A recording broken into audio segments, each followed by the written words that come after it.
আসসালামু আলাইকুম এভরিওয়ান, সবাইকে অনেক বেশি পরিমাণে স্বাগতম এবং সবাইকে আমাদের এটা হচ্ছে টপ 100 এমসিকিউ ক্লাস। আমরা ইতিমধ্যে চ্যাপ্টার 12 এর যে কনসেপচুয়াল ক্লাসটা অর্থাৎ আপনার সিকিউ এর জন্য যতটুকু ইম্পর্টেন্ট সেটা আমরা অলরেডি আপলোড করে ফেলছি, যেখানে আমরা আলোচনা করছি ডিএনএ নিয়ে, আরএনএ নিয়ে, মানে বংশগতি বস্তুগুলো নিয়ে, যেখান থেকে আপনার সিকিউ কমন পড়তে পারে এবং ওইখান থেকে আপনি সিকিউ কমন পেয়ে যাবেন।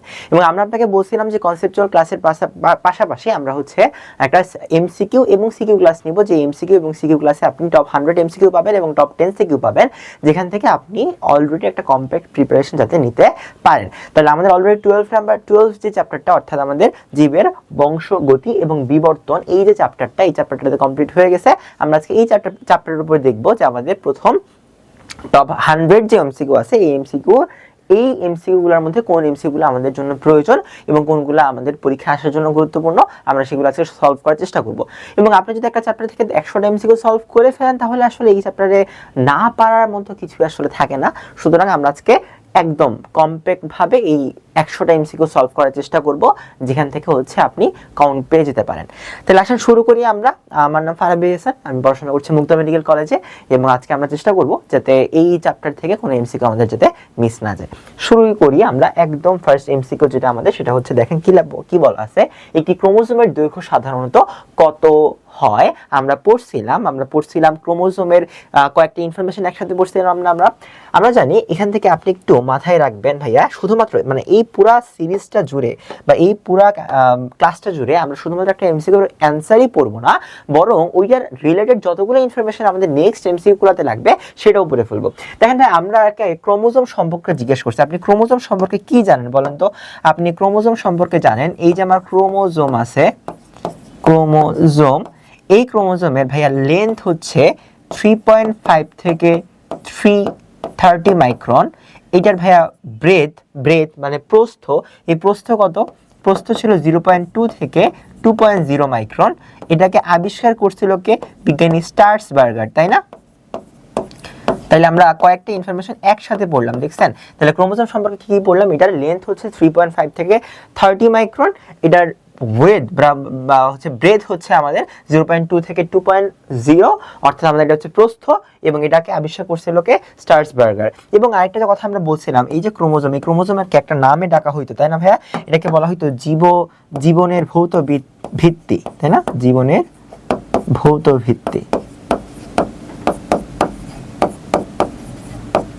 ঠিক আছে? তাহলে এই হচ্ছে আমাদের ক্রোমোজোম সম্পর্কে আলাপ আলোচনাগুলো। তাহলে এই আলাপ আলোচনা থেকে আপনি যেই এমসিকিউটা আপনাকে করা হয়েছে, এই এমসিকিউটার অ্যান্সার একটু দেন তো ভাইয়া।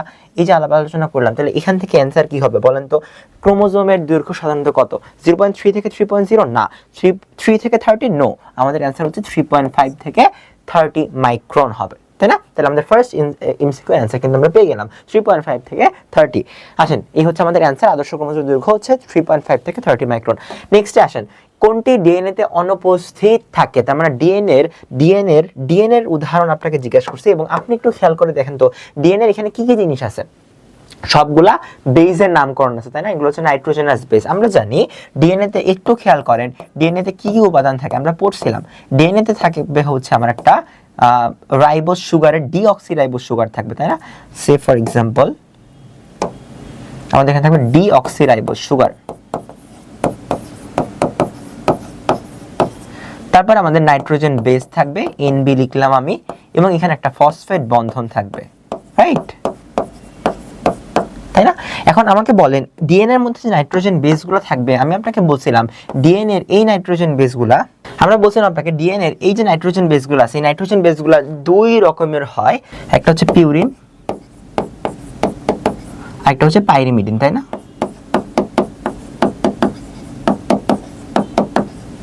তাহলে পিউরিনের মধ্যে ছিল ভাই অ্যাডেনিন আর গুয়ানিন, এবং গুয়ানিন। এখানে ছিল ভাই থায়ামিন এবং সাইটোসিন, রাইট? তাহলে অ্যাডেনিন, গুয়ানিন, থায়ামিন, সাইটোসিন ছিল, রাইট? সো এখন আমাকে ডিএনএ তে কি থাকবে বলেন তো? ডিএনএ তে কি থাকবে? আমাদের ডিএনএ তে বেসিক্যালি যেটা থাকবে সেটা হচ্ছে আমাদের অ্যাডেনিনের সাথে থায়ামিন থাকে, গুয়ানিনের সাথে সাইটোসিন থাকে। তার মানে আমরা জানি ডিএনএ তে আমাদের অ্যাডেনিন থাকবে, গুয়ানিন থাকবে, সাইটোসিনও থাকবে, থাকবে না ইউরাসিল। তাহলে কোন জিনিস থাকে না? মানে ডিএনএ তে কোন জিনিস থাকে? ডিএনএ থাকে না হচ্ছে আমাদের ইউরাসিল থাকে না। ওকে, পরের কোশ্চেন আসেন। আমরা জানলাম এটা হচ্ছে নেক্সট এমসিকিউতে আমরা যাই। ওকে, এটা ছিল আমাদের আগের এমসিকিউর অ্যান্সার। ওকে, কোনটি পিউরিন? আমরা জানি আমাদের ডিএনএ বেসে দুই প্রকার জিনিস আছে, একটা হচ্ছে পিউরিন, একটা হচ্ছে পাইরিমিডিন, তাই না? পিউরিন হচ্ছে 2 রিং বিশিষ্ট, পাইরিমিডিন হচ্ছে 1 রিং বিশিষ্ট। তাহলে এখানে বলা আছে কোনটা পিউরিন। আমরা জানি পিউরিন হচ্ছে দুইটা ভাইয়া, পিউরিন আমাদের পিউরিন ছিল দুইটা, একটা হচ্ছে অ্যাডেনিন, আরেকটা হচ্ছে ভাইয়া গুয়ানিন, তাই না? তাহলে অ্যাডেনিন এবং গুয়ানিন হচ্ছে আমাদের পিউরিন। তাহলে ভাই পাইরিমিডিন কোনটা? সাইটোসিন এবং থায়ামিন ছিল আমাদের পাইরিমিডিন। তাহলে এখানে কোনটা পিউরিন? অ্যান্সার কি হবে? অ্যাডেনিন থায়ামিন, অ্যাডেনিন থায়ামিন না, গুয়ানিন সাইটোসিন না, সাইটোসিন থায়ামিন না, অ্যান্সার হচ্ছে আমার অ্যাডেনিন এবং গুয়ানিন। ওকে, ডান। তাহলে আসেন অ্যান্সার হচ্ছে আমার অ্যাডেনিন এবং গুয়ানিন হচ্ছে পিউরিন বেস। ডিএনএ ডাবল হেলিক্সের 100টা পূর্ণ, ডিএনএ ডাবল হেলিক্সের 100টা পূর্ণ দৈর্ঘ্য বা পূর্ণ প্যাচের দৈর্ঘ্য কত? তাহলে এখানে একটু আপনাকে টেকনিক্যালি মাথাটা খাটাইতে হবে। ভাই আমি বলছিলাম ডিএনএর একটা পূর্ণ ঘূর্ণনের, ডিএনএর একটা পূর্ণ ঘূর্ণন মানে কি ভাইয়া? মানে ধরেন এই হচ্ছে আমার একটা পূর্ণ ঘূর্ণন, হ্যাঁ এই, তাহলে এখান থেকে এই পর্যন্ত এই হচ্ছে আমার একটা পূর্ণ ঘূর্ণন। তাহলে একটা পূর্ণ সাইকেলের এতটুকু দৈর্ঘ্য ভাই কত ছিল? আমি আপনাকে বলছিলাম এতটুকু দৈর্ঘ্য হচ্ছে ভাই 34 অ্যাংস্ট্রম, 34 অ্যাংস্ট্রম, 34 অ্যাংস্ট্রম। তাহলে ডিএনএর একটা পূর্ণ দৈর্ঘ্যের যদি বা একটা পূর্ণ ঘূর্ণনের দৈর্ঘ্য যদি 34 অ্যাংস্ট্রম হয়, তাহলে ডিএনএর 100টা পূর্ণ ঘূর্ণনের দৈর্ঘ্য কত হবে? 34 অ্যাংস্ট্রম ইনটু 100, তাই না? অ্যান্সার হবে এইটা 3400, তার মানে 3400 অ্যাংস্ট্রম। তার অ্যান্সার হচ্ছে আমাদের 3400 অ্যাংস্ট্রম। ডান। এবার আসেন হচ্ছে আমরা পরেরটাতে যাই। এই যে 3400 অ্যাংস্ট্রম আমরা পেয়ে গেছি, তাই না? নিচের কোনটি কেবলমাত্র আরএনএ তে পাওয়া যায়? নিচের কোনটি কেবলমাত্র কোথায় পাওয়া যায়? আরএনএ তে পাওয়া যায়। আচ্ছা, আরএনএ তে কি পাওয়া যায় বলা আছে দেখেন, ইউরাসিল, অ্যাডেনিন, গুয়ানিন এবং সাইটোসিন। আমরা জানতাম যে আরএনএ তে থায়ামিন পাওয়া যায় না, থায়ামিনের পরিবর্তে একটা জিনিস পাওয়া যায়, নাম হচ্ছে ভাইয়া ইউরাসিল। কোথায় ইউরাসিল? তাহলে ক নাম্বার হচ্ছে আমাদের অ্যান্সার। তাহলে আরএনএ তে কেবলমাত্র কোনটি আরএনএ তে পাওয়া যায়? সেটা হচ্ছে ইউরাসিল, আরএনএ তে পাওয়া যায়। নেক্সট আসেন। ওকে, ইউরাসিল অ্যান্সার। আরএনএ তে অনুপস্থিত কোনটি? কোথায় আসে দেখেন, ময়মনসিংহ বোর্ড 2025। তাহলে আরএনএ তে অনুপস্থিত কোনটা? আগেটা আমরা পড়ছিলাম আরএনএ তে কোনটা পাওয়া যায়? কার বদলে পাওয়া যায়? থায়ামিনের বদলে ইউরাসিল পাওয়া যায়। তার মানে কি পাওয়া যায় না? থায়ামিন পাওয়া যায় না। তাহলে এখানে কি পাওয়া যাবে না? কোনটি অনুপস্থিত থাকবে ভাইয়া? অনুপস্থিত থাকবে আমাদের থায়ামিন, অনুপস্থিত থাকবে থায়ামিন, অনুপস্থিত থাকবে সরি সাইটোসিন অনুপস্থিত থাকবে। আমি একটু গুলাই ফেলছিলাম, আমাদের অ্যান্সার হবে সাইটোসিন, তাই না? কি বলতেছি? থায়ামিন, অ্যান্সার হচ্ছে থায়ামিন। আচ্ছা, থায়ামিনের বদলে হচ্ছে আমাদের ইউরাসিল থাকে। I am very sorry, thymine হবে অ্যান্সার। আচ্ছা, এবার আসেন হচ্ছে থায়ামিন পাওয়া যায় না, ক্লিয়ার। আচ্ছা, এবার মেন্ডেলের F1 প্রজন্মে প্রকাশিত বৈশিষ্ট্যের নিচে কোনটি বৈশিষ্ট্য প্রকাশ পায়? এটা খুবই ইম্পর্টেন্ট কোশ্চেন ভাইয়া। আমি আপনাকে যখন পড়াইছিলাম মেন্ডেলের সূত্রটা কি ছিল বলেন তো? মেন্ডেল এরকম মটরশুঁটি গাছ নিয়ে আলোচনা করছিল, যেটা আমার বিশুদ্ধ মটরশুঁটি ছিল, তাই না? এরকম দুইটা বিশুদ্ধ মটরশুঁটি গাছ। তাহলে এটা হচ্ছে আমার লম্বা বিশুদ্ধ, আর এটা হচ্ছে আমার খাটো বিশুদ্ধ। মেন্ডেল এখান থেকে বের করছিল দুইটা জিন, একটা হচ্ছে এইটা, একটা হচ্ছে এইটা। আবার এখান থেকে দুইটা, একটা টি, এটা টি। তাহলে এখান থেকে আপনারা যখন ক্রস করবেন, আমরা দেখছিলাম এখান থেকে যদি আমরা ক্রস করি তাহলে আমরা দুইটা জিনিস পাবো ভাইয়া। একটা হচ্ছে টি টি টি টি টি টি টি টি।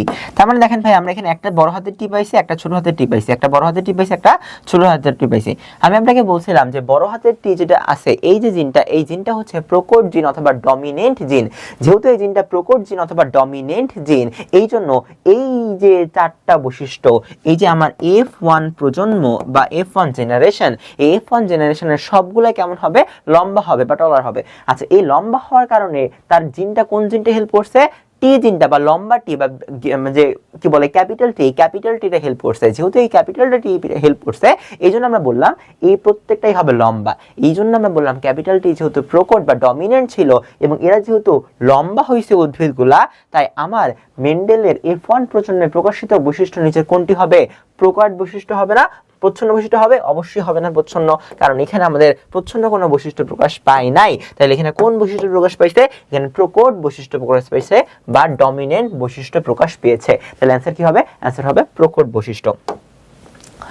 ওকে, তারপর আসেন ওয়াটসন এবং ক্রিক কত সালে ডিএনএ অনুলিপন প্রক্রিয়ার প্রস্তাব করেন? তাহলে ডিএনএ রেপ্লিকেশন সিস্টেম আমরা জানি দুইজন সায়েন্টিস্ট ডিএনএ রেপ্লিকেশন সিস্টেমটা নিয়ে কথাবার্তা বলেছিলেন, একজন হচ্ছে ওয়াটসন, একজন হচ্ছে ক্রিক। তাহলে তারা দুইজন কত সালে এই জিনিসটা আবিষ্কার করছিলেন? আমরা একটু মুখস্থ করব, এটা হচ্ছে 1953 সালে। তাহলে 1953 সাল 1953 তে আমাদের হচ্ছে ওয়াটসন এবং ক্রিক ডিএনএর যে অনুলিপন বা রেপ্লিকেশন মডেল, এই রেপ্লিকেশন মডেলের নাম কি ছিল ভাইয়া? এই রেপ্লিকেশন মডেলের নাম ছিল সেমি কনজারভেটিভ। তাহলে সেমি কনজারভেটিভ হচ্ছে বা অর্ধ সংরক্ষণশীল।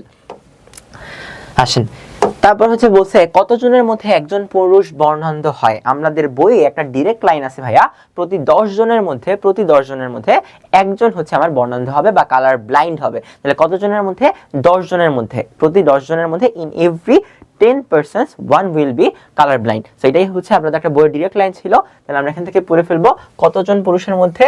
আমরা জানি প্রতি 10 জন পুরুষের মধ্যে একজন হচ্ছে বর্ণান্ধ। তাহলে অ্যান্সার কি? Answer is a. তারপরে আসেন পরিসংখ্যান হচ্ছে প্রতি 10 জনের মধ্যে একজন হচ্ছে বর্ণান্ধ হবে। আচ্ছা, এরপরে আসেন অসুস্থ বাবা এবং মা বাহক এর মধ্যে, অর্থাৎ মা ক্যারিয়ার হইছে, not sick, she is a carrier হইলে বাহক মা সন্তানদের শতকরা কত ভাগ বর্ণান্ধ হবে? আসেন আমরা একটু ক্যালকুলেশন করি এটা। দেখেন তো ভাই কি বলছে? অসুস্থ বাবা, তার মানে বাবার যে ক্রোমোজোম সেটা কি? ছেলের ক্রোমোজোম এক্স এবং ওয়াই। যেহেতু ইনি অসুস্থ, তাহলে ওনার কোন ক্রোমোজোমে গন্ডগোল আছে? এই এক্স ক্রোমোজোমে একটা ডিফেক্ট আছে, তাই না? তাহলে এই হচ্ছে আমার বাবার ক্রোমোজোম। এবার সাথে সাথে মায়ের ক্রোমোজোমটা লেখেন। তাহলে এটা হচ্ছে ক্রস করব কার সাথে? মায়ের ক্রোমোজোমের সাথে ক্রস করব। তাহলে দিস ইজ মায়ের ক্রোমোজোম, তাই না? মায়ের ক্রোমোজোমটা কেমন হয়েছে বলছে? বাহক মানে ক্যারিয়ার, তাহলে একটা এক্স ক্রোমোজোমে ডিফেক্ট থাকবে, তাহলে একটা এক্স ক্রোমোজোমে ডিফেক্ট। ডান। তাহলে এই হচ্ছে আমার হচ্ছে ওনাদের গ্যামেট ফিক্স করা শেষ।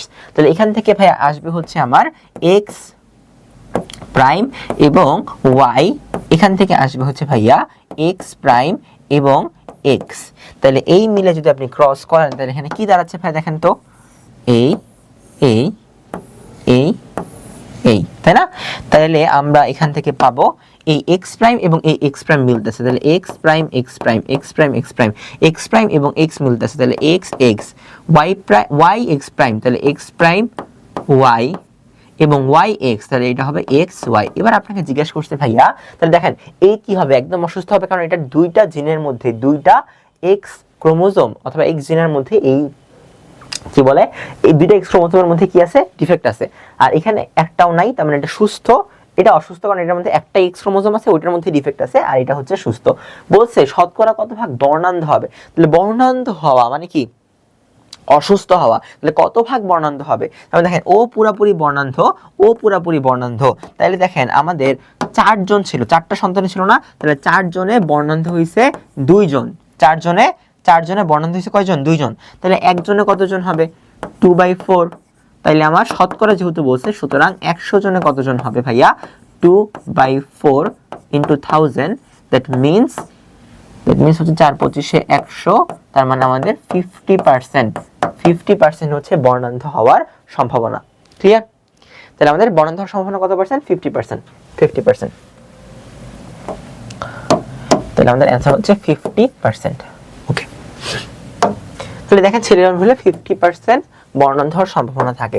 বড়টেশন কোথায় আসছে? রাজশাহী বোর্ড 2025। কোন রোগটি বংশ পরম্পরায় হয়ে থাকে? তার মানে sex linked disorder. Sex linked disorder গুলা ট্রান্সমিট হয়, এদেরকে আমরা বলি সেক্সুয়ালি ট্রান্সমিটেড ডিসঅর্ডার। তাহলে কোনগুলো হয়? যেগুলো সেক্স লিঙ্কড ডিসঅর্ডার। এখানে সেক্স লিঙ্কড ডিসঅর্ডার কোনটা? বাতজ্বর না ভাই, যক্ষা না, যক্ষা একটা ভাইরাসের কারণে হয়, টিউবারকুলোসিস, তাই না? ব্যাকটেরিয়ার কারণে হয়, সরি। তাহলে অজীর্ণ তো না, তাহলে এটা হবে থ্যালাসেমিয়া। যক্ষা তো না, টিউবারকুলোসিস ব্যাকটেরিয়ার কারণে হয়, তাই এটা হচ্ছে থ্যালাসেমিয়া হবে। ঠিক আছে? আচ্ছা, এরপরে আসেন হচ্ছে থ্যালাসেমিয়া একটা বংশগত রোগা। তারপরে আসেন কোথায় আসছে, বরিশাল বোর্ড 2025, কোন রোগটি মা বাবা থেকে সন্তানের দেহে সঞ্চারিত হতে পারে, অর্থাৎ সেক্সুয়ালি ট্রান্সমিটেড ডিসঅর্ডার। একই জিনিস কোশ্চেন করছে ভাইয়া, কোনটা হবে, প্যারালাইসিস, বৃক্কে পাথর, ব্রঙ্কাইটিস, না এটাও হবে থ্যালাসেমিয়া। তারপর আসেন একটি অটোজোমাল রিসেসিভ ডিসঅর্ডার। তারপর আরএনএ তে অনুপস্থিত কোনটা, আমরা আগেই পড়ছি আরএনএ তে অনুপস্থিত কোনটা থাকবে, থায়ামিন থাকবে আরএনএ তে অনুপস্থিত, তাই না? আচ্ছা, তারপর আসেন থায়ামিন আনসার, ঠিক আছে। চিত্র এ তে কি দেখানো হয়েছে, আপনাকে চিত্র এ তে কি দেখানো হয়েছে জিজ্ঞেস করতে। আচ্ছা, চিত্র এ কি, এই হচ্ছে চিত্র এ। তাহলে চিত্র এ এর মধ্যে কি আছে পড়েন তো, এটা কি, double helix model. Double helix model মানে এটা একটা ডিএনএ, যেহেতু ডিএনএ, এই ডিএনএ এর মধ্যে অজৈব ফসফেট থাকবে, অবশ্যই থাকবে, নাইট্রোজেন বেস থাকবে, ইউরাসিল থাকবে না। তাহলে অ্যানসার কোনটা, 1 এবং 2, ঠিক আছে। তাহলে ইউরাসিল কিন্তু ডিএনএ তে থাকে না, কোথায় থাকে, আরএনএ তে থাকে। দেখেন তারপরে অ্যানসার কি বলছে, এ ও বি উভয়ই কোনটি। আমরা আগে দেখে আসি যে এ কোনটা ছিল, ভাই এ ছিল ডিএনএ, বি কি, টিএমবি তে বিদ্যমান বংশগতীয় বস্তু। বি কি বলছে, টিএমবি তে বিদ্যমান বংশগতীয় বস্তু। তাহলে এ হচ্ছে একটা ডাবল হেলিক্স মডেল, যেটা আমরা বুঝলাম ডিএনএ। তাহলে বি তে বলছে টিএমবি তে বিদ্যমান, তাহলে টিএমবি তে কি থাকে, টিএমবি তে বা টোবাগো মোজাইক ভাইরাসের মধ্যে অবশ্যই ভাইয়া আরএনএ থাকে। তাহলে বি হচ্ছে আমার আরএনএ। এবার আপনাকে প্রশ্ন করছে এ ও বি উভয়ই কোনটি, তাহলে ডিএনএ আরএনএ উভয় কোনটি, তাহলে এটা একটা 5 কার্বন বিশিষ্ট শর্করা, আই নো, তাই না? এটা একটা 5 কার্বন বিশিষ্ট শর্করা, ডিঅক্সিরাইবোজ একটা 5 কার্বন বিশিষ্ট শর্করা। অ্যাডেনিনের সাথে থায়ামিন ডাবল বন্ড দ্বারা যুক্ত, ট্রু, সত্য কথা। পলিনিউক্লিওটাইড শৃঙ্খল, আমরা কি পলিনিউক্লিওটাইড শৃঙ্খল বলতে পারবো, হ্যাঁ বলতে পারবো, তাই না? ডিএনএ আরএনএ একটা পলিনিউক্লিওটাইড শৃঙ্খল। তাহলে অ্যানসার কি হবে, 1, 2 এবং 3 হবে, ঠিক আছে, 1, 2 এবং 3 হবে। আচ্ছা, কিন্তু ঝামেলা হইছে, আমরা যে বললাম 1, 2, 3 হবে, ভুল করছি। কি ভুল করছি ভাইয়া, এই অ্যাডেনিন থায়ামিন যে বললাম আরএনএ তে, ভাইয়া আরএনএ তে তো থায়ামিন থাকে না, আরএনএ তে থায়ামিন থাকে না। তাহলে আরএনএ তে কি থাকে, আরএনএ তে ইউরাসিল থাকে, আরএনএ তে কি থাকে, ইউরাসিল থাকে। তাহলে এইটা সত্য না, তাহলে এটা সত্য। তার মানে অ্যানসার হচ্ছে, সরি ফর এগেইন, অ্যানসার হচ্ছে 1, কই গেল, 1, 2, 3 না, অ্যানসার হচ্ছে 1 ও 3। আসেন বংশগতির জনককে, এটা আমরা খুবই জানি, বংশগতির জনককে ভাইয়া একজন জিনিয়াস, নাম হচ্ছে ক্যারোলাস লিনিয়াস, তাই নাকি, না অ্যানসার হচ্ছে আমার মেন্ডেল, তাই না? বংশগতির জনক হচ্ছে Gregor Johann Mendel, father of কি বলে বংশগতি, ইভলিউশন, ঠিক আছে। আচ্ছা, F1 জেনারেশনের সকল জীবগুলো কি বর্ণের হবে, এটা হচ্ছে লাল জবা, এটা হচ্ছে সাদা জবা, লাল জবা, সাদা জবা। আচ্ছা, তারপরে কি বলছে যে আর এখানে প্রকট, আর এখানে আর হচ্ছে সাদা, তাহলে F1 এর সবাই হবে আর আর, তাই না? আপনি বুঝেন, গ্যামেট হচ্ছে আর, আর এর গ্যামেট হচ্ছে আর, তাহলে এই দুইটা মিলাইলে F1 জেনারেশনের সবাই কেমন হবে, আর আর হবে। তাহলে এই আর আর এর মধ্যে এই আর যদি প্রকট হয়, তাহলে F1 জেনারেশনের সবাই প্রকট বৈশিষ্ট্য অধিকারী হবে বা ডমিনেন্ট হবে। যেহেতু ডমিনেন্ট হবে, এই জন্য সবাই কেমন হবে, এটা হচ্ছে লাল, তার মানে সবাই লাল হবে। তাহলে সবাই লাল বর্ণ প্রকাশ পাবে। আসেন 17 নাম্বার, F2 জেনারেশনের অনুপাত কোনটি সঠিক, এটা একটু বুঝতে হবে। কি বুঝবো বলেন? তাহলে আসেন আমরা আগে F1 এর বের করি। F1 ছিল সবাই এরকম, সবাই কেমন, একটা বড় হাতের আর একটা ছোট হাতের আর। তাহলে এবার আপনি F1 এর সাথে F1 এর আরেকটা গোষ্ঠীর শনাক্তকরণ করেন, তার মানে আরেকটা মানে দুইটা F1 জেনারেশন ক্রস করেন। এর ক্রস করলে আপনি কি পাবেন, F2 জেনারেশন পাবেন, তাই না? তাহলে এখান থেকে গ্যামেট আসবে ভাইয়া আর এবং আর, এখান থেকে গ্যামেট আসবে ভাইয়া আর এবং আর। এবার এটাকে ক্রস করেন, তাহলে আপনি এখানে কি কি জিনিস পাচ্ছেন একটু খেয়াল করেন ভাইয়া। এই আর তারপর সাথে যুক্ত হয়েছে আর, তার মানে দুইটা বড় হাতের আর হবে, আর এখানে একটা ছোট হাতের একটা বড় হাতের আর হবে, আর এখানে কি হচ্ছে আর আর আর আর এবং আর আর হচ্ছে, দেখছেন? তাইলে এবার আপনি বুঝেন, বলছে লাল জীব হবে 3 ভাগ। এ কেমন, রেড, অবশ্যই রেড। এই কেমন, রেড, কারণ আর হচ্ছে ডমিনেন্ট, তার মানে একটা বড় হাতের আর একটা ছোট হাতের আর, মানে কি রেড হবে ডমিনেন্ট। আর এখানেও কি একটা বড় হাতে একটা ছোট হাতে, তার মানে রেড হবে ডমিনেন্ট। তার মানে 3 ভাগ কেমন হচ্ছে, 3 ভাগে হচ্ছে ভাইয়া রেড, 3 ভাগ কেমন হচ্ছে, রেড হচ্ছে। তাহলে এটা সত্য কথা, 3 ভাগই লাল, এটা সত্য কথা। তারপর আসেন ভাইয়া, গোলাপি জীব 2 ভাগ হবে, গোলাপি জীব 2 ভাগ হবে, গোলাপি জীব 2 ভাগ হবে, গোলাপি জীব কি 2 ভাগ হবে না? আমরা দেখলাম যে একটু আগে যদি আপনি প্রশ্ন করেন, এটা হচ্ছে সাদা জীব, ঠিক আছে, লাল জবা, সাদা জবা, ওকে।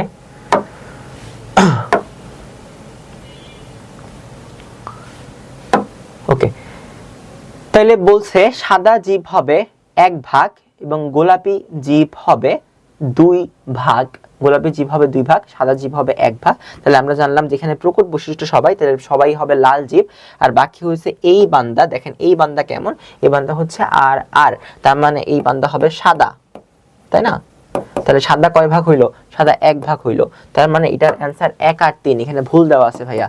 ঠিক আছে, F2 তে 3 ভাগ প্রকট, 1 ভাগ প্রচ্ছন্ন বৈশিষ্ট্য পায়, তার মানে এই যে এইটা, এই পার্টটা ভুল।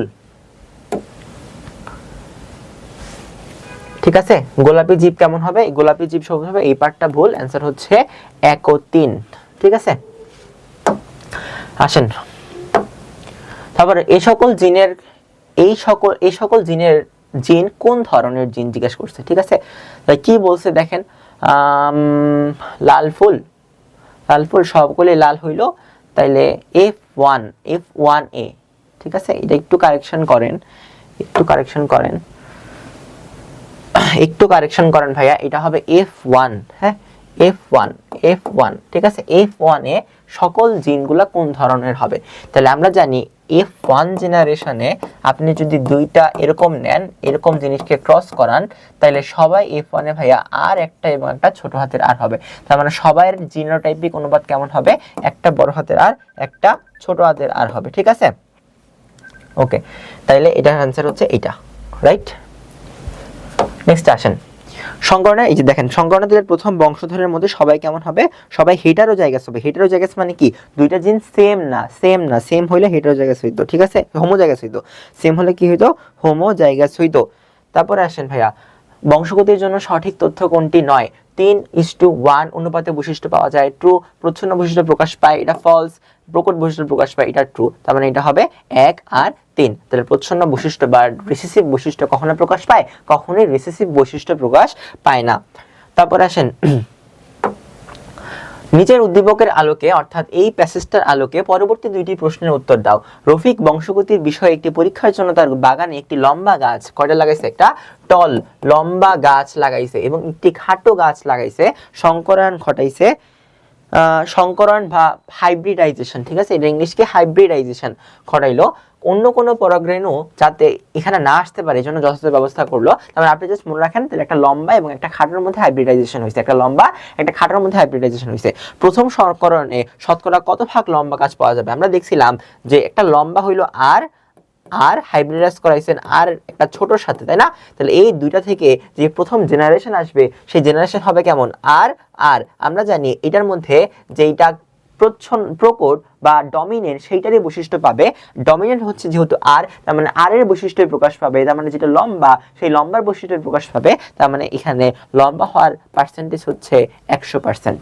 ক্লিয়ার? কারণ ডমিনেন্ট যা তাই হবে, তাই না? তারপর আসেন ভাইয়া, বলছে হ্যাঁ, সংকরণ গাছে সবাই লম্বা হয়। দ্বিতীয় সংকরণে কোনটি সঠিক? 50% গাছ লম্বা হবে। 50% গাছ তো লম্বা হবে না, কারণ আমরা দ্বিতীয় সংকরণ দেখছিলাম আমাদের অনুপাতটা কেমন ছিল। আপনারা জাস্ট মনে রাখবেন, অনুপাত জিজ্ঞাসা করবে, অনুপাতে নিয়ে আসবেন, তাই না? দ্বিতীয় সংকরণ অনুপাত ছিল দুইটাটি এরকম এবং এরকম। তার মানে দেখেন ভাইয়া, তাহলে অনুপাত ছিল এইটা পরিপূর্ণ লম্বা, এগুলোও লম্বা, খাটো ছিল শুধুমাত্র এই একটা। তার মানে 50% গাছ লম্বা হবে, এটা তো ভুল, কারণ একটা মাত্র, অর্থাৎ 4টায় একটা হচ্ছে আমার লম্বা হচ্ছে। তার মানে চারটায় একটা হচ্ছে খাটো হচ্ছে। তার মানে খাটো হওয়ার পার্সেন্টেজ কত? 100তে ভাইয়া, 100তে তাহলে আমার 25% হচ্ছে আমার খাটো হচ্ছে। তাহলে লম্বা হচ্ছে কত? 75%। তাহলে 50% গাছ লম্বা, এটা ভুল কথা। কত পার্সেন্ট গাছ লম্বা? 75% গাছ লম্বা। 25% গাছ খাটো, ট্রু। এবং লম্বা খাটোর অনুপাত হচ্ছে 3:1, কারণ আমরা দেখতে পাচ্ছি এখানে 3টা হচ্ছে লম্বা এবং একটা হচ্ছে খাটো। ক্লিয়ার? তাহলে অ্যান্সার কি হবে? অ্যান্সার হচ্ছে 2 আর 3। অ্যান্সার হচ্ছে 2 আর 3। তারপর আসেন ভাইয়া, কোনটি বংশগত বস্তু? তাহলে কোনটা বংশগত বস্তু? আমরা এখানে ডিরেক্টলি বলবো এটা হচ্ছে ক্রোমোজোম। নিউক্লিওপ্লাজম না, নিউক্লিওলাসও না, এখানে অ্যান্সার হচ্ছে ক্রোমোজোম। তারপর আসেন, কোনটি বংশগতির ভৌত ভিত্তি? আমি আপনাকে আগেই বলছিলাম ক্রোমোজোম পড়ানোর সময়, ক্রোমোজোমকে বলা হয় বংশগতির বা জীবনের ভৌত ভিত্তি। কোনটি বংশগতির প্রধান উপাদান? তাহলে কি কি পাইলাম? ভৌত ভিত্তি, প্রধান উপাদান। কোনটা প্রধান উপাদান? হচ্ছে আমার ক্রোমোজোম। ক্রোমোজোম হচ্ছে বংশগতির প্রধান উপাদান বা মেইন এলিমেন্ট, জেনেটিক্স এর মেইন এলিমেন্ট। ঠিক আছে, তারপর আসেন কোনটির মাধ্যমে জীবের স্বকীয় বৈশিষ্ট্য অর্থাৎ নিজের বৈশিষ্ট্য পরবর্তী প্রজন্মের সাথে স্থানান্তরিত হয়। তার মানে কি জিজ্ঞেস করছে এখানেও, ওই যে ট্রান্সমিট হয় কিসের মাধ্যমে? বংশগতীয় বস্তুর মাধ্যমে। বংশগতীয় বস্তুর প্রধান উপাদান কোনটা? ক্রোমোজোম। তাহলে অ্যান্সার কি হবে? অ্যান্সার হবে ক্রোমোজোম। কোন বিজ্ঞানীর প্রথম ক্রোমোজোম আবিষ্কার করেন? এটা ক্রোমোজোম পড়ানোর সময় কে প্রথম ক্রোমোজোম ইনভেন্ট করেন? এটা ক্রোমোজোম পড়ানোর সময় বলে দিছিলাম। এটা বিজ্ঞানী স্টার্স বুর্গার লেখা, আপনি স্টার্স বার্জার উচ্চারণ করেন। ঠিক আছে, আচ্ছা এরপর আসেন কোনটি ক্রোমোজোমের দৈর্ঘ্য সাধারণত কত? একটা ক্রোমোজোমের সাধারণ দৈর্ঘ্য কত জিজ্ঞাসা করছে। দৈর্ঘ্য আমরা জানি দৈর্ঘ্য হচ্ছে 3.5 থেকে 30 মাইক্রন। এটা আমাদের কমন পড়ে গেছে আগে এমসিকিউ, তাই না? 3.5 থেকে 30 মাইক্রন। কোনটি মানুষের চোখের রং এবং চামড়ার গঠন, চোখের রং the colour of eyes and the formation of your skin. তাহলে চামড়ার গঠন এবং চোখের রং এটা কোনটা নিয়ন্ত্রণ করে সেটা জিজ্ঞেস করছে, কোনটা বহন করে? Ribosome, centriole, chromosome, nucleus. একটাও জেনেটিক উপাদান না, তাই না? একটাও জেনেটিক উপাদান না, বংশগতীয় বস্তু না, তাহলে উপাদান কোনটা? ক্রোমোজোম। অ্যান্সার হচ্ছে ক্রোমোজোম। আসেন ক্রোমোজোমের মাঝের খাঁজযুক্ত অংশের নাম কি? আমরা দেখছিলাম আমাদের ক্রোমোজোমটা সাধারণত এইরকম।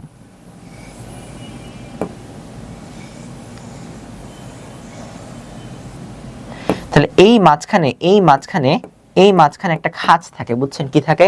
মাঝখানে একটা খাঁজ থাকে। এই যে ক্রোমোজোমের মাঝের খাঁজ, ক্রোমোজোমের এই মাঝ বরাবর যে খাঁজটা বিদ্যমান, এই মাঝের খাঁজটাকে আমরা বলি সেন্ট্রোমিয়ার। কি বলি? সেন্ট্রোমিয়ার বলা হয়। এটা আমরা পড়াইছিলাম। তো এটা হচ্ছে আমার সেন্ট্রোমিয়ার, তাই না? এটাই আপনাকে জিজ্ঞাসা করছে, মাঝের খাঁজ অংশকে আমরা বলি সেন্ট্রোমিয়ার। ওকে, তারপর আসেন চিত্রটির কাজ কি? তাহলে ওই যে ক্রোমোজোম আগের চিত্র, এই চিত্রটা কাজ কি? চিত্র কি ছিল? ক্রোমোজোম ছিল। কাজ হচ্ছে বংশগত পদার্থ ধারণ করা, ট্রু। নতুন জীব সৃষ্টি করা কি কাজ? চুলের প্রকৃতি নির্ধারণ করা। নতুন জীব তো সৃষ্টি করে না, নতুন জীব তো সৃষ্টি করে নতুন জীবের বৈশিষ্ট্য সৃষ্টি করে, যদিও কোশ্চেনটা প্রপার না, হয়তো বা লেখা ছিল নতুন বৈশিষ্ট্য তৈরি করতে পারে কিনা। হ্যাঁ পারে, কারণ আমাদের মিউটেশন হয় ক্রোমোজোমের, যখন বিভাজন হয় তখন ক্রোমোজোমের জিনিসপত্রগুলো চেঞ্জ করে, তাই না? তাহলে এগুলো হচ্ছে আমার নতুন বৈশিষ্ট্য তৈরি বা প্রকরণ সৃষ্টি করতে সাহায্য করে। তাহলে আপনার নতুন জীব সৃষ্টি, যদিও কথা তেমন সত্য না, বাট স্টিল আপনি মনে করতে পারেন ট্রু। তাহলে চুলের প্রকৃতি নির্ধারণ করা ট্রু। তাহলে এটা হচ্ছে 1, 2, 3। 5 বছর পূর্বে সুমির বিয়ে হয়েছে, পুত্র সন্তানের আশা তাদের এ পর্যন্ত 3 কন্যা সন্তান হয়েছে। মানে পুত্র সন্তানের আশা করছিল অনেক, হয় নাই, কন্যা সন্তান হয়েছে। এজন্য তার স্বামী শ্বশুর বাড়ি সারাক্ষণ তাকে দোষারোপ করে। সুমির সন্তানদের লিঙ্গ নির্ধারণের ক্ষেত্রে কোনটি সঠিক? সুমির সন্তান কি? মেয়ে হয়েছে, তাই না? মেয়ে হয়েছে। তাহলে যেহেতু মেয়ে হয়েছে, আমাদের মেয়ের যেই সেক্স ক্রোমোজোম, সেই সেক্স ক্রোমোজোম কয়টা থাকে? দুইটাই এক্স থাকে। তাহলে দুইটাই এক্স থাকে, তাহলে এটা হচ্ছে আমার এক জোড়া সেক্স ক্রোমোজোম। আর বাকি কি আছে? বাকি 22 জোড়া অটোজোম আছে না, যেগুলো দেহকোষ বা সোমাটিক সেল নিয়ন্ত্রণ করে। তাহলে মোট ক্রোমোজোম সংখ্যা কত হয়েছে? 44 প্লাস XX। এটা হচ্ছে ক্রোমোজোমের ফরমেশন। তাহলে এটা হচ্ছে অ্যান্সার। কই? অ্যান্সার হচ্ছে এই। ঠিক আছে, 44 প্লাস XX। বলছে নারীদের ক্ষেত্রে ক্রোমোজোম বিন্যাস হলো, এটা আমরা দেখলাম। সুমির পুত্র সন্তান হবে, তাহলে পুত্র সন্তান হওয়ার জন্য কি লাগবে? Y ক্রোমোজোম লাগবে। স্বামীর থেকে Y বহনকারী শুক্রাণু আসে, ট্রু। স্বামী থেকে X বহনকারী শুক্রাণু আসে, ট্রু। নিষিক্ত জায়গোট XY হয়, ট্রু। আচ্ছা দেখেন, তাহলে আমরা জানতাম, দেখেন এই যে জায়গায় স্বামীর থেকে X ক্রোমোজোম আসলো না আসলো, এটা কিন্তু ম্যাটার করতেছে না। কেন ম্যাটার করতেছে না? কারণ X ক্রোমোজোম তো নরমালি আসতেছে। যদি দুইটাই X আসে তাহলে হচ্ছে এটা মেয়ে। তাহলে এখানে মেইন ভূমিকা কার? মেইন ভূমিকা Y এর। ঠিক আছে, তাহলে আপনি এই দুইটা ক্রস দিবেন, তাহলে অ্যান্সার হচ্ছে 1 ও 2। প্রাইমারি দেখে মনে হতে পারে 3টাই তো, কারণ একটু কথার মানে পরীক্ষার এই প্রশ্নগুলোর আসলে ওয়ার্ডিং গুলো ঠিক নাই। কারণ X ক্রোমোজোম না আসলে শুধু যে Y হয়ে, মানে শুধু YY তো হয় না, XY হয়। সুতরাং X এর তো ইম্পর্টেন্স আছে, বাট কম্পারেটিভলি নাই। কেন হচ্ছে? কারণ পুত্র হইতে গেলে আপনার Y ক্রোমোজোমটাই মেন। তাহলে X এর এখানে ভূমিকা খুব একটা নাই, বাট একদমই যে X না আসলে হবে ব্যাপারটা এরকম না, তাই না? তাহলে মানে কথার একটু ঝামেলা আছে, বাট স্টিল আপনি অ্যান্সার করতে পারেন 1 আর 3। ডিএনএ হেলিক্সের প্রতিটি পূর্ণ ঘূর্ণনের দৈর্ঘ্য কত? আমরা জানি 34 অ্যাংস্ট্রম, আগেই পড়াইছি 34 অ্যাংস্ট্রম। আচ্ছা, তারপরে আসেন হচ্ছে আমরা একটু পড়বো ক্রোমোজোমের প্রধান উপাদান কোনটা। আমরা জানি এগুলা ক্রোমোজোমের প্রধান উপাদান হচ্ছে ডিএনএ। ক্রোমোজোমের প্রধান উপাদান হচ্ছে ডিএনএ। তারপরে ওয়াটসন ক্রিক কত সালে ডিএনএ অণুর গঠন, ডিএনএ অণুর গঠন, ওয়াটসন ক্রিক ডিএনএ অণুর গঠন, ডিএনএ অণুর গঠন। আগে আমরা অণুলিপন পড়ছিলাম বুঝছেন, ওই জায়গায় একটু কারেকশন করে নেন, অণুর গঠন, অণুলিপন তো না, রেপ্লিকেশন, অণুর গঠন, ঠিক আছে। আচ্ছা, এটা হচ্ছে 1953 সাল, 1953 সাল। একটি নিউক্লিওটাইড এককে কয়টা উপাদান পাওয়া যাবে, কয়টা উপাদান পাওয়া যাবে? একটা নিউক্লিওটাইড বলছে, আপনাকে আমি নিউক্লিওসাইড আর নিউক্লিওটাইড আলাদা করে পড়াইছি, আলাদা করে পড়াইছি। কয়টা পাওয়া যাবে? 3টা পাওয়া যাবে, তাই না? কি কি পাওয়া যাবে ভাইয়া? এক নাম্বার হচ্ছে আমার রাইবোজ সুগার বা deoxyribose sugar, deoxyribose sugar. 2 number হচ্ছে নাইট্রোজেন বেস, 3 নাম্বার হচ্ছে ভাইয়া ফসফেট গ্রুপ, ঠিক আছে, PO4, ডিঅক্সিরাইবোজ সুগার PO4। তাহলে 3টা জিনিস পাওয়া গেল, তাহলে অ্যান্সার হচ্ছে 3।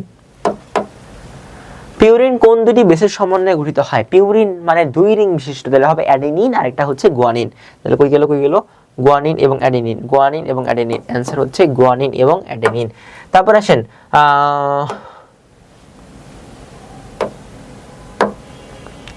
ডিএনএ গঠনে পার্শ্ববর্তী দুইটি নিউক্লিওটাইডের দূরত্ব কত? আমরা দেখলাম ডিএনএ গঠনে আমরা পুরো একটা, আপনি খেয়াল করেন, পুরা একটি ঘূর্ণন,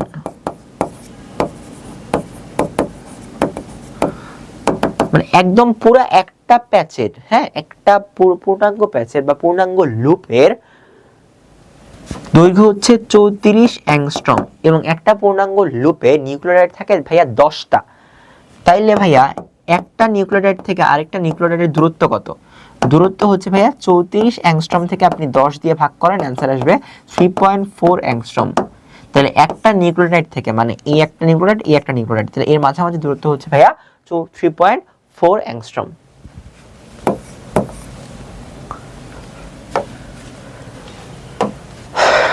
কোনটি পিউরিন? অ্যাডেনিন গুয়ানিন হচ্ছে পিউরিন, অ্যাডেনিন গুয়ানিন হচ্ছে পিউরিন। কোনটিতে ডিএনএ অনুপস্থিত? কোনটি ডিএনএ তে অনুপস্থিত? ডিএনএ তে কি থাকে না? ইউরাসিল থাকে না। ডিএনএ তে কি থাকে না? ইউরাসিল থাকে না। ডাবল হেলিক্সের 12টি পূর্ণাঙ্গ ঘূর্ণনের দৈর্ঘ্য কত? আমরা জানি একটা ঘূর্ণনের দৈর্ঘ্য হচ্ছে ভাইয়া 34 অ্যাংস্ট্রম। তাইলে 12টা ঘূর্ণনের দৈর্ঘ্য হবে 12 × 34 অ্যাংস্ট্রম।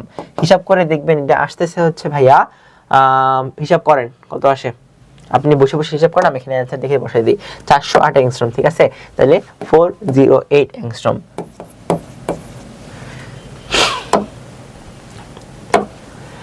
ডিএনএ ডাবল হেলিক্সের 40টার দৈর্ঘ্য কত জিজ্ঞাসা করছে, তাহলে একটার হচ্ছে 34, তাহলে 40 হচ্ছে 34 গুণ 40, তাহলে আসবে দেখবেন 1360, অ্যান্সার হচ্ছে 1360। ডিএনএ ডাবল হেলিক্সের 60টা পূর্ণ দৈর্ঘ্যের কত? তাহলে সেম জিনিস ভাই, 34 এর সাথে আপনি 60 গুণ করবেন, দেখবেন আসছে হচ্ছে 2040, অ্যান্সার হচ্ছে 2040। এগুলো খুবই সিম্পল জিনিস। পিউরিন হলো, পিউরিন কি একটা নাইট্রোজেন বেস না? খুব সিম্পল কথা, পিউরিন হচ্ছে একটা নাইট্রোজেন বেস, পিউরিন কি একটা নাইট্রোজেন বেস। তারপরে আসেন গুয়ানিন এবং সাইটোসিনের মধ্যে হাইড্রোজেন বন্ধন কয়টা থাকে? হাইড্রোজেন বন্ধন আমরা জানি অ্যাডেনিন এবং থাইমিনের মধ্যে হাইড্রোজেন বন্ধন থাকে ভাইয়া 2টা, তাই না? 2টা। আর তাহলে গুয়ানিন এবং সাইটোসিনের মধ্যে হাইড্রোজেন বন্ধন থাকবে ভাইয়া 3টা, তাহলে হাইড্রোজেন বন্ধন থাকে 3টা।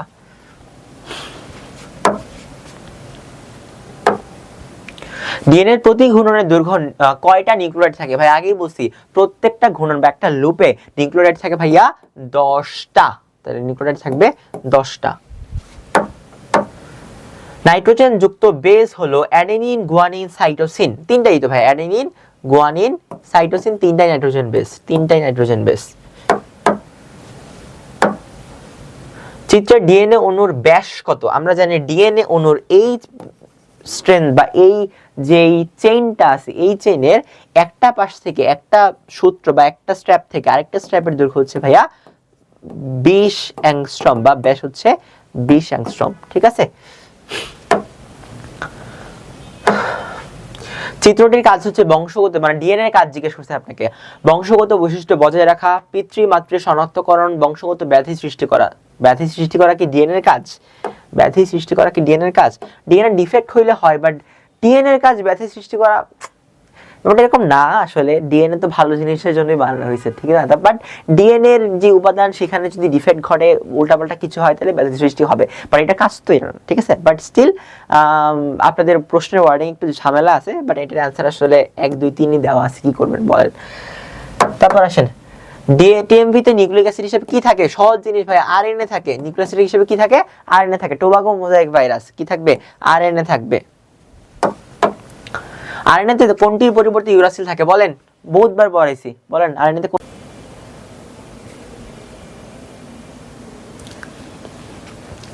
দেখেন, তাহলে কোন বেসটি শুধু আরএনএ থাকতেছে? হ্যাঁ, ইউরাসিল শুধুমাত্র আরএনএ তে থাকতেছে। কই ইউরাসিল? কই ইউরাসিল শুধুমাত্র আরএনএ তে থাকতেছে।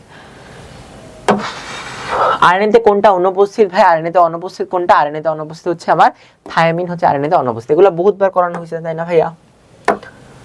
ইউরাসিল কোথায় পাওয়া যায়? ইউরাসিল পাওয়া যায় আরএনএ তে। ইউরাসিল পাওয়া যায় কোথায়? আরএনএ তে। এগুলো আমরা জানি। কোনটি টিএমভির বংশগতীয় উপাদান? আরএনএ হচ্ছে টিএমভির বংশগতীয় উপাদান, কারণ টিএমভির মধ্যে ডিএনএ থাকে না।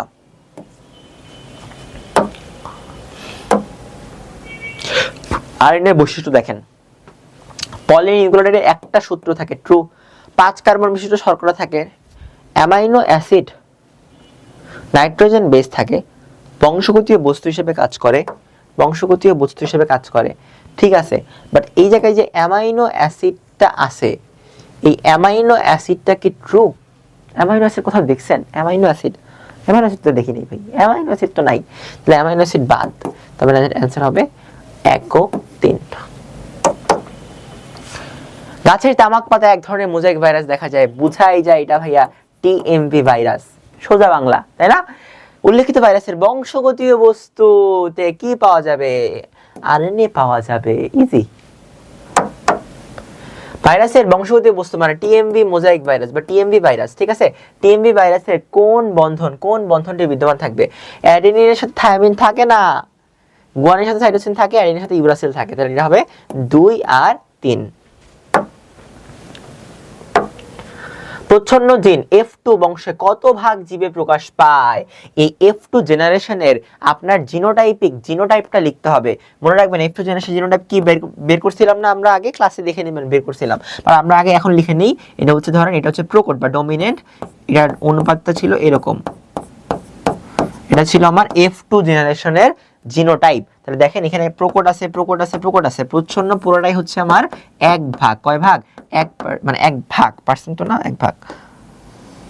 তাহলে 1 ভাগ, তাহলে কত ভাগ, কত পার্সেন্ট জীবে প্রকাশ পায়? 4 এর মধ্যে 1, তাহলে 1/4।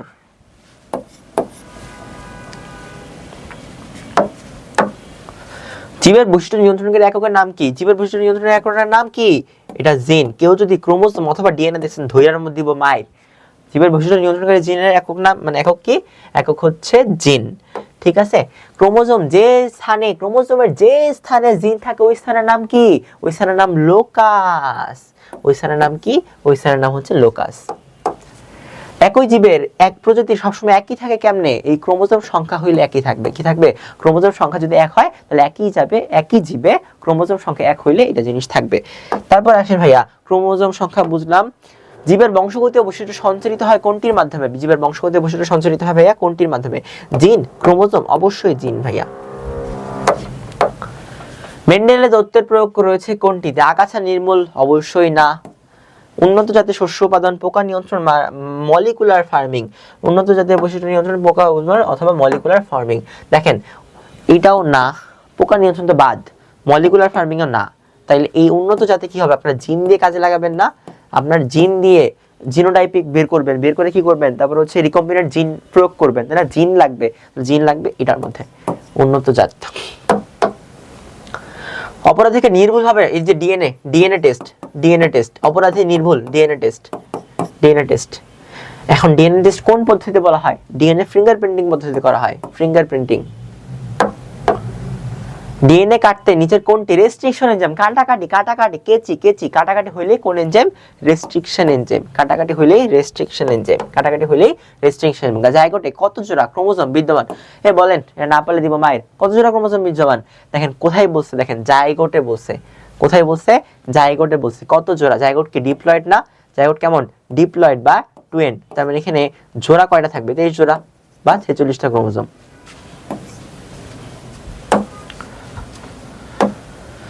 মানুষদের অটোজোম কত? 22 জোড়া। আর আরেক জোড়া কি? 6 ক্রোমোজোম, তাই না? অটোজোম হচ্ছে আমার 22 জোড়া। মানব জনন কোষে ক্রোমোজোম সংখ্যা কতটি? ক্রোমোজোম সংখ্যা মোট কতটি বলছে? 46টা। ভুল করা যাবে না। জোর কত জোড়া আর কতটি ডিফারেন্ট জিনিস বুঝতে হবে।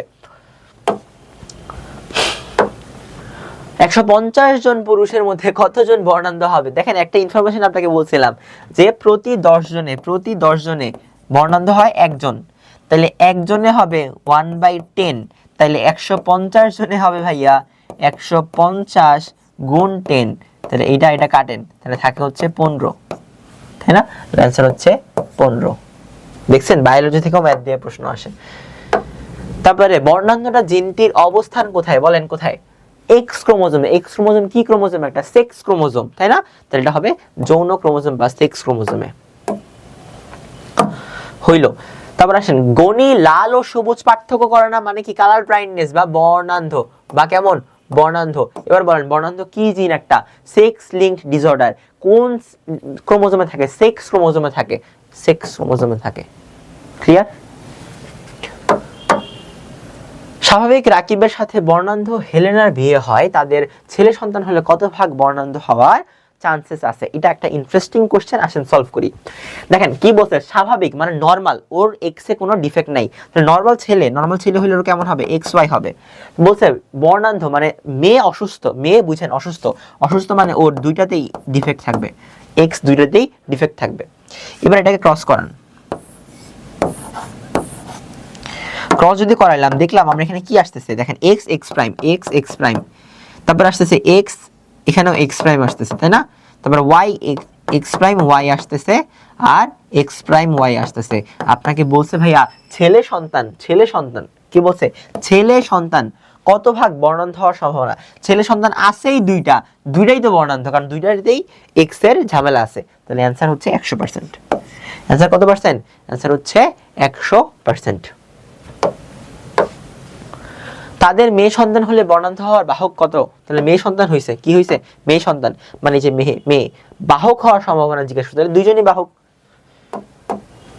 বাহক হওয়ার সম্ভাবনা কত? বাহক হওয়ার সম্ভাবনা কত? দুইজনই বাহক 100%। থ্যালাসেমিয়া বাহক বাবা ও বাহক মা সন্তানের থ্যালাসেমিয়া রোগে আক্রান্ত হওয়ার কি বলছে? ক্যারিয়ার বাবা, ক্যারিয়ার মা। ক্যারিয়ার বাবা মানে ওর জিন হচ্ছে এইটা, ক্যারিয়ার মা মানে ওরও সেম জিন হচ্ছে এইটা। তাহলে এখান থেকে আসবে আর এবং একটা আর, এখান থেকে আসবে আর এবং আরেকটা আর। তাহলে এবার এদের মধ্যে ক্রস করান আপনি, তাহলে সন্তান যা হচ্ছে তা কি হচ্ছে? আর আর আর আর আর আর আর আর বলছে বর্ণান্ধ হওয়ার সম্ভাবনা। তাহলে বর্ণান্ধ কয়জন হইছে? একজন হইছে। 4 জনে একজন হইছে বর্ণান্ধ, কারণ দুইটা আর থাকা মানে তো বর্ণান্ধ, একটা থাকা মানে কি? সে হচ্ছে বাহক। তাহলে দুইটা আর আছে, দুইটাই ছোট হাতের আর আছে, তাহলে ও হবে বর্ণান্ধ। তাহলে এটা কত? 4 জনে একজন, আমরা 25%। 4 জনে একজন মানে কি 25%, 4 জনে একজন মানে কি 25%, 4 জনে একজন মানে কি 25%। ওকে। থ্যালাসেমিয়া আক্রান্ত শিশুরা কোন ধরনের সমস্যায় ভোগে? রক্ত শূন্যতা। কারণ কি? থ্যালাসেমিয়া রোগটা হয় আমাদের লোহিত রক্তকণিকাগুলো ভেঙে যায়, লোহিত রক্তকণিকাগুলো কি হয়? ভেঙে যায়। তাহলে আমাদের কারণ কি? কারণ লোহিত রক্তকণিকা তৈরি হওয়ার জন্য যে দুইটা অ্যামাইনো অ্যাসিড বা প্রোটিন আছে, দুইটা প্রোটিনের জন্য দুইটা জিন আছে, একটা হচ্ছে আলফা, একটা হচ্ছে বিটা, তাই না? তো এই দুইটা জিন তৈরি হয় না, তাই না? দুইটা জিনের ঝামেলা থাকে। তো এই জন্য আমাদের কি হয়? রক্ত শূন্যতা দেখা যায়। কি হয়? রক্ত শূন্যতা দেখা যায়। তারপর আসেন, সুস্থ বাবা এবং বাহক মা সন্তানের মধ্যে শতকরা কত ভাগ পুত্র বর্ণান্ধ হবে? সুস্থ বাবা বলছে, বাহক মা বলছে, বর্ণান্ধ জিজ্ঞেস করছে। তাহলে বাহক মা এবং সুস্থ বাবা, তাহলে কত ভাগ পুত্র বর্ণান্ধ হবে? সেম ক্রস করেন, সুস্থ বাবা, বাহক মা, তাহলে ক্রস করলে আসবে এরকম এরকম এরকম। তার মানে x prime, x y x prime, yx বলছে কোন সন্তান? পুত্র, কি বলছে? পুত্র বলছে, পুত্র বলছে মানে কি? ছেলে। তাহলে ছেলে এখানে কয়জন হয়েছে? এই একটা ছেলে, এই একটা ছেলে। বলছে বর্ণান্ধ হওয়ার পার্সেন্টেজ কত? তাহলে দেখেন চারজনে একজন হবে বর্ণান্ধ। এই যে ও হচ্ছে বর্ণান্ধ, তাহলে চারজনে একজন বর্ণান্ধ হয়েছে, তাই না? তাহলে পার্সেন্টেজ কত? 25%। 25%। থ্যালাসেমিয়া রোগাক্রান্তদের ক্ষেত্রে কোনটি নষ্ট হয়ে যায় ভাইয়া? লোহিত রক্তকণিকা নষ্ট হয়ে যায়। এটার যে আলফা বিটা প্রোটিনের জিন সেটা নষ্ট হয়ে যায়। থ্যালাসেমিয়া জিনের ক্ষেত্রে কোনটা প্রযোজ্য? বাবা মা উভয়ের থেকে জিন পায়, যে কোনো একজনের থেকে পায়, কোনো উপসর্গ নেই, বাহক হিসাবে থাকে। কোনটি প্রযোজ্য বলছে? কি বলছে? কোনটি প্রযোজ্য বলছে? ধরো কই গেল? আচ্ছা আসছে। তাহলে দেখেন থ্যালাসেমিয়া জিনের ক্ষেত্রে কোনটা প্রযোজ্য? দেখেন আমরা জানলাম অসুস্থ হওয়ার জন্য কি হইতে হবে? এটা হইতে হবে। তার মানে বাবা এবং মা দুইজনের কাছ থেকে এটা পাইতে হবে। যদি বাবা এবং মা থেকে দুজনের কাছ থেকে একজন ভালো হয়, তাহলে এরকম হয়, তাহলে তো ও অসুস্থ হবে না, তাই না? তাইলে কি হবে? উভয়ের থেকে জিন পাইতে হবে। পরে বলছে এরা কি খাইতে পারবে না? থ্যালাসেমিয়া রোগীরা কোনটি খেতে পারেন? কোনটি খেতে পারেন? কোনটি খেতে পারেন? মনে রাখবেন আয়রন সম্বন্ধ জিনিসপত্র খাওয়া যাবে না। তাহলে যকৃৎ না, ডিম না, মাংস না, মাছ। ঠিক আছে, মাছ। বাহক বাবা ও বাহক মা থ্যালাসেমিয়া আক্রান্ত সন্তানের জন্মের সম্ভাবনা আক্রান্ত হওয়ার অনুপাত কত? জন্মের সম্ভাবনা আক্রান্ত হওয়ার অনুপাত কত? কি বলছে? সুস্থ বাহক আক্রান্ত হওয়ার সম্ভাবনা কত? বলছে বাহক মা এবং বাহক বাবা। তাহলে বাহক মা, বাহক বাবা, তাহলে এইটা আসবে, এইটা মানে আমি জেনারেশন বলতেছি, ঠিক আছে? অনুপাত হবে এইটা এরকম, এইটা, তারপর আসবে এইটা। এটা ছিল আমার জিনোটাইপ ছিল, তাই না? দেখেন সুস্থ ও সুস্থ, ও অসুস্থ, আর এরা হচ্ছে বাহক। তাহলে সুস্থ হলো 1, বাহক হচ্ছে 2, অসুস্থ হচ্ছে 1। তাহলে 1:2:1 এটা।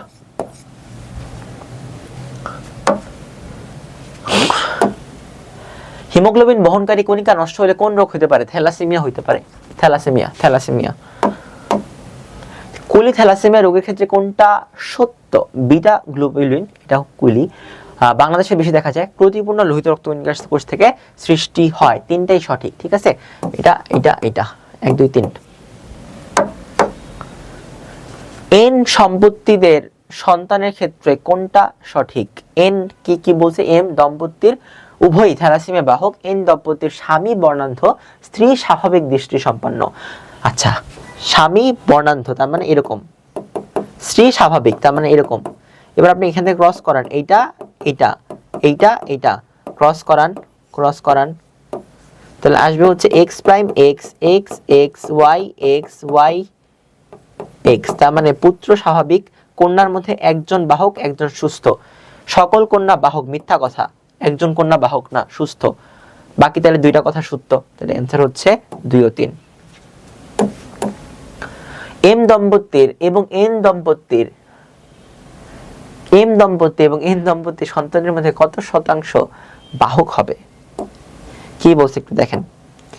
এম দম্পতির উভয়ই থ্যালাসেমিয়ার বাহক, এন দম্পতিদের মধ্যে স্বামী হচ্ছে বর্ণান্ধ, দৃষ্টি সম্পন্ন। তাহলে বলছে এম দম্পতির উভয়ই থ্যালাসেমিয়া বাহক, এন দম্পতির উভয়ই থ্যালাসেমিয়া বাহক। বলছে যদি এই দুই দম্পতির মধ্যে আপনি বিয়ে দিয়ে দেন তাহলে কি হবে? আচ্ছা, তাইলে এটার মধ্যে একটু জাস্ট মনে রাখবেন আপনি যে বাহক মানে দম্পতি ভেদে যদি আপনি ডিফারেন্ট করেন, তাহলে দম্পতি ভেদে ওরা বাহক আর বাহক না, তার মানে ওরা থ্যালাসেমিয়ার বাহক না, এদের চান্স হচ্ছে 50%, ঠিক আছে? 50% যেহেতু একটা বাহক, ঠিক আছে?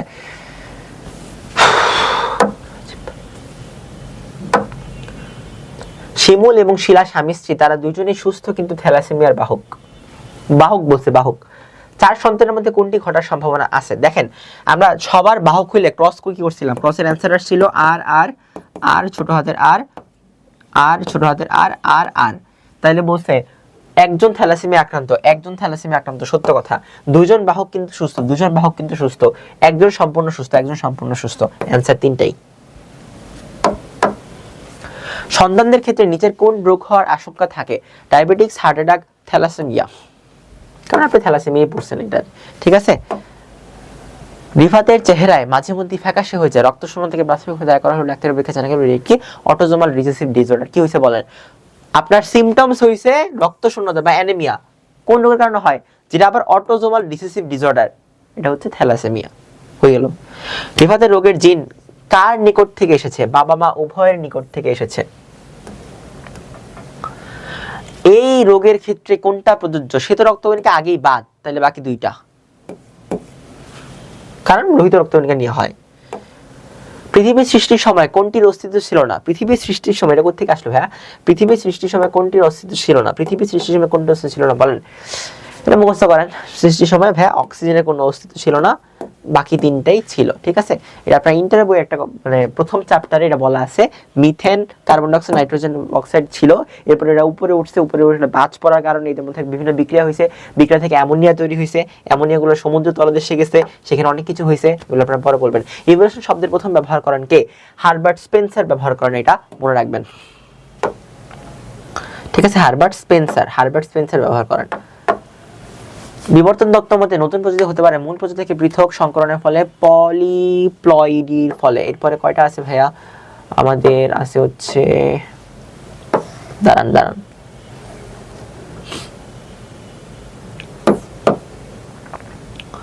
ওকে, আমাদের আর কয়েকটা চার্ট আছে। ঠিক আছে, তাহলে এখানে ছিলাম আমরা, এখানে ছিলাম, কই ছিলাম, এখানে ছিলাম। কয়টা হইতে পারে ভাই? মূল প্রজাতি থেকে পৃথক হইতে পারে, সংকরণের ফলে হইতে পারে, পলিপ্লয়েডের মাধ্যমে হইতে পারে। তিনটাই অ্যান্সার। প্রাকৃতিক নির্বাচন মতবাদ। প্রাকৃতিক নির্বাচন, এই প্রাকৃতিক নির্বাচন কথাটা মানে হচ্ছে ডারউইন। প্রাকৃতিক নির্বাচন কথাটা মানে কি? ডারউইন। তারপর আসেন, একটি সি অ্যানিমন মাছ কত লাখ মানুষ কি বলে পরিমাণ ডিম ছাড়ে? 3 লাখ, 30 লাখ, এটা একটু আপনাদের বই আছে তাই না? মানে বই কি আছে? 3 কোটি আছে মনে হয়, একটু দেখে নিন। হ্যাঁ 3 কোটি, আই গেস 3 কোটি, হ্যাঁ 3 কোটি। তারপর আসেন, পৃথিবীতে জীবনের উৎপত্তি হওয়ার মূল কারণ কি? জীবনের উৎপত্তি হওয়ার মূল কারণ কি? আপনাদের জীবন সংগ্রাম। আচ্ছা ঠিক আছে, কই গেল? এই যে, তাহলে সমুদ্রের পানি বলছিলাম। এবার মিথেন অ্যামোনিয়া আমরা আগে দেখে আসছি। তাহলে সমুদ্রের পানি, মিথেন অ্যামোনিয়া, এটা হচ্ছে নিউক্লিয় প্রোটিন। মানে এই নিউক্লিক অ্যাসিড না থাকলে আপনি পারতেন, কিছু হইতো না। তাহলে তিনটাই অ্যান্সার। ঠিক আছে, তীব্র জীবন সংগ্রাম ঘটে কাদের মধ্যে ঘটে? ময়ূর ব্যাঙটা তো খায় না, সাপ ময়ূরের মধ্যে হয়, সাপ ব্যাঙের মধ্যে মারামারি চলে। এই ময়ূর ব্যাঙ কোথা থেকে আসছে? ময়ূর ব্যাঙ বাদ, মাঝখানে 1 ও 2 অ্যান্সার। ঠিক আছে, খাদ্য যেটা হয় সেই সম্পর্ক হয়। এরই সাথে আমাদের স্লাইড কমপ্লিট। আপনাকে আমি প্রায় 95 এমসিকিউ দেখাইছি। এই এমসিকিউ গুলা করে গেলে আপনার এখান থেকে আর কিছু লাগবে না। ক্লাসটা যতক্ষণ হয়েছে বসে 2x স্পিড দিয়ে দেখতে পারেন অথবা নর্মাল দেখতে পারেন, দেখে কমপ্লিট করে ফেললে আপনার এখান থেকে আর কোনো সমস্যা থাকবে না। সমস্যা না থাকে আপনি পরীক্ষা ভালো করে অ্যান্সার করে আসতে পারবেন। সো দেখা হবে নেক্সট ভিডিওতে। ততদিন পর্যন্ত ভালো থাকেন, সুস্থ থাকেন। দেখা হচ্ছে নেক্সট ভিডিওতে। আসসালামু আলাইকুম।